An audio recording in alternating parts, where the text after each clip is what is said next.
fast-paced, quick system demonstration to show a thin slice of what the system can do.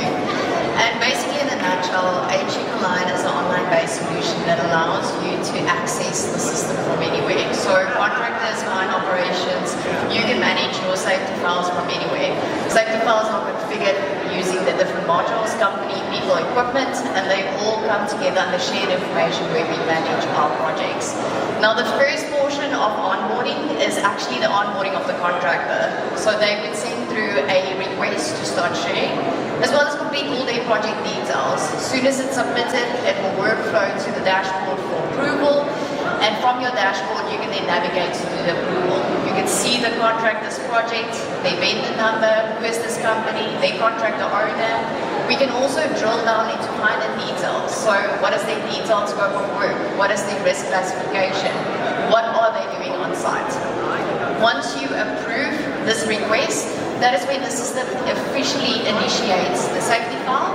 And under your shared vendor information, we can see all our contracting employees, equipment, and documentation.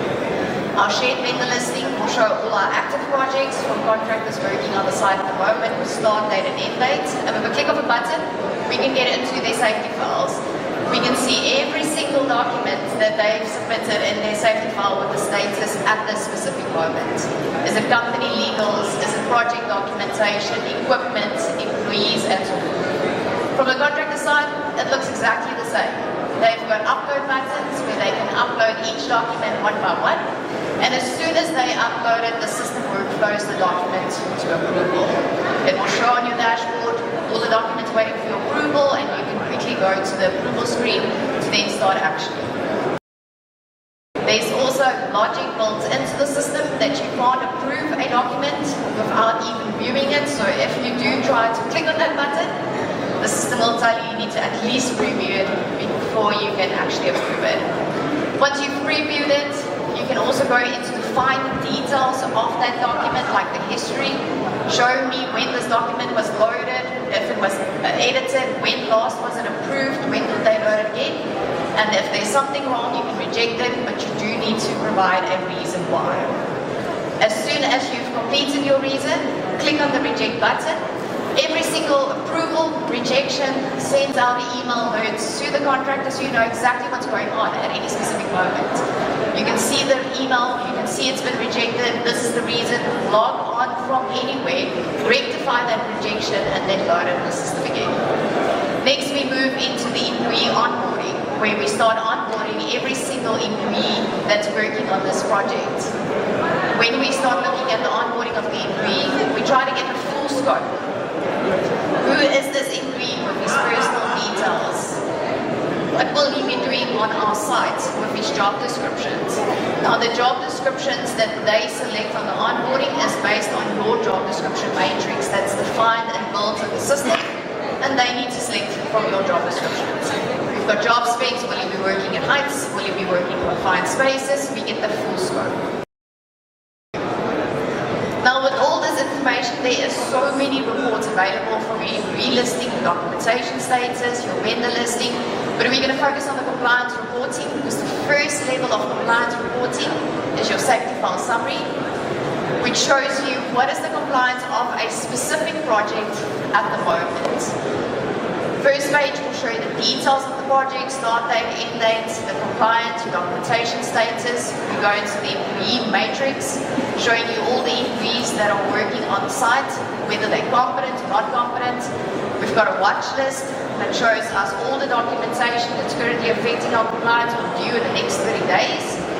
And then also outside of each project summary, we also have additional reports from a system that looks after all your projects and sends you weekly reminders of anything that's not compliant at the moment, as well as anything that's due to expire in the next 60 days. So you've got enough time to rectify that in the system before it gets to the point of non-compliance.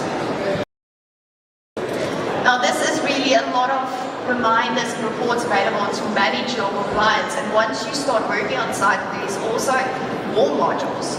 So you've got your notifications module, where you can distribute communications to contractors or specific contractors. This could be anything from managerial instructions, incidents and accidents information. It could include multiple attachments, surveys, and so forth. Next module is the observation module, where we can manage any PTOs being conducted, VFLs being done on site, link it back to the contractor. Is there any deviations and what is the actions that need to be reported? And then the last module that I'm going to showcase is the shared tickets, where it's an action tracker to manage any internal audits, incidents, as well as non-performances. So what Danielle's just showing you now is just a snapshot of what HSEC Online actually does and how it works in practice. The system is modular by design. Danielle mentioned a few of the modules that she showcased now. But beyond what we've shown here, there are additional modules as well. These can be activated as needed. This includes internal approvals, dynamic risk registers, inventory control, and an integrated training management platform to ensure the personnel remain competent and authorized to conduct the work they perform. All of these features sit on the same layer of control. Now, being modular by design also allows us to practice continuous development. And I'm very excited to announce today that our next two modules will be released in Q2, and this is the auditing module and the legal register module. We're very excited about this. It's been a long time in development, and it's going to change the way you look at legal registers as well as the auditing process.